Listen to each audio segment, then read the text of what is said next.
I'm in the middle of taking some pictures now, and here is Hope Summers from Wave 1. I didn't care so much about this figure until a few minutes ago, because now that I'm taking pictures of it, I have to say, it's a cool figure. I really like the sculpt of the scarf. Came to the club smelling like a pound of purple. Came to the club smelling. I just realized that one of her legs is longer than the other. This problem seems to be very common among my Wave 1 figures. And really, it is very irritating, to me at least, if my figure just can't stand straight. So I really hope Hasbro can work on this issue. Yeah, man, I'm kinda like the best. Fly as big as motherfucker. Anyway, I've been taking pictures of the figures from Wave 1 since last week, and like I said in the last episode, I'm going to show them now.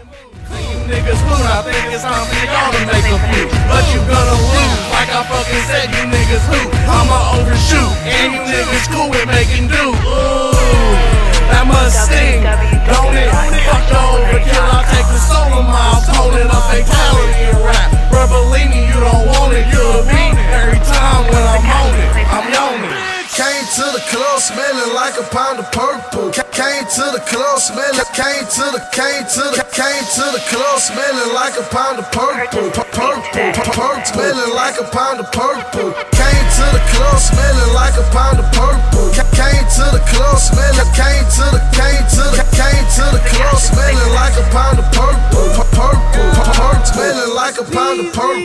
Red Eye Apache, bitch, call me Kimo Saudi, act a fool in the telly, gentleman in the lobby, drink the vodka with the Red Bull, rarely use the crayon, you don't really have to want me, bitches want me as they man, D-Game Jurassic, yup, I let out the dino, make that BJ cream white, yup, call it albino like I'm in. A quick update on my display here. I placed Commander Rogers and Stealth Beast on top of the D12 cabinet with the Avengers team here.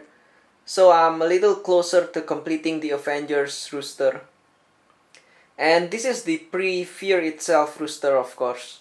I really hope Hasbro will release a modern Luke Cage very soon, because he is one of the main characters in the new Avengers now. I mean, I just have to have a modern Luke Cage here on top of the cabinet. And I might commission a modern Doctor Strange from a customizer in the community in the near future too.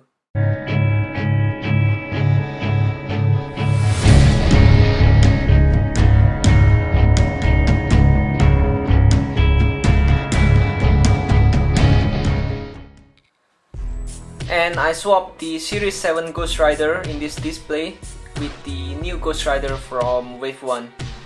Man, this guy just looks so badass. Now I need to find a great speech bubble cutout for him. The one I used for the Series 7 Ghost Rider doesn't really fit with this guy. I gave him the chain from Series 7 Ghost Rider and another long chain back there. I'm really happy with how he looks in there. And just in case you're wondering how the Series 7 Ghost Rider looks in this display, I showed this very same display couples episodes ago. I think it was episode 13.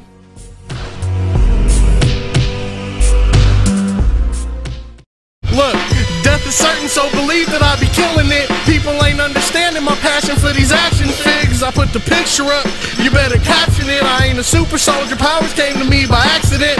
I get the package, you know. Alright, so this segment here will be for behind the scenes Saturday over at the Facebook page. My setup for picture taking is very simple really. You can see the light here on the side and a sheet of construction paper. Sometimes I also use a few of these LED lights to spice up the picture a little. But that's basically all about my setup. And this is the camera I always use to take my pictures. It's a Nikon D5000 DSLR with AFS 15 to 55mm lens. It's really a good camera in my opinion for a beginner like me. So far it has never failed me, and I'm really glad that I bought this camera. I always try to find angles from which the base can't be seen. Most of the times I don't really like it showing up in a picture. Of course, at some other times, showing the base actually makes the picture really crispy. Normally in an office display or a meeting display. However, most of the times I don't really like it showing up.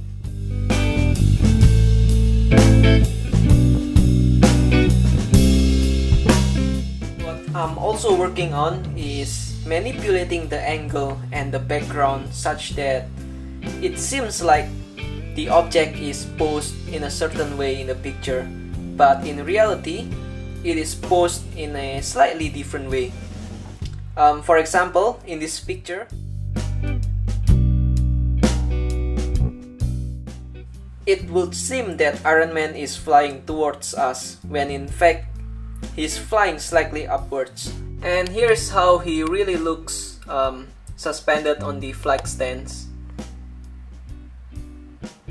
I just took the shots from a little higher and make it look like he's actually flying towards us. What we can also do to manipulate the viewer's perception is rotating the picture. For example, there is this picture I showed earlier.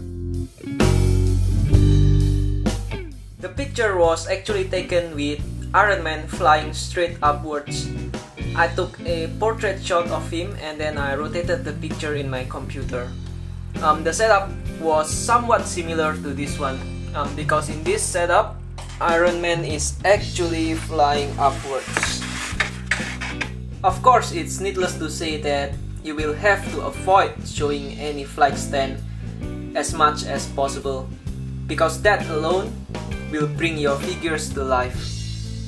That's basically about all I have for this episode. It's been a rather dry week in terms of haul because I didn't get any new figures this week. But before I conclude this episode, I just need to tell you that if you haven't checked the entries for the 5th and the final round for the ACBA World Tournament, please do so. They are all awesome and so much effort has been put to get them up here on YouTube. You can check them on the ACBA community channel. I will put a link to that channel in the description box. This has been another episode of Mindless Spot. Please comment, rate and subscribe. And please check the links in the description box. This is Mindless, signing off.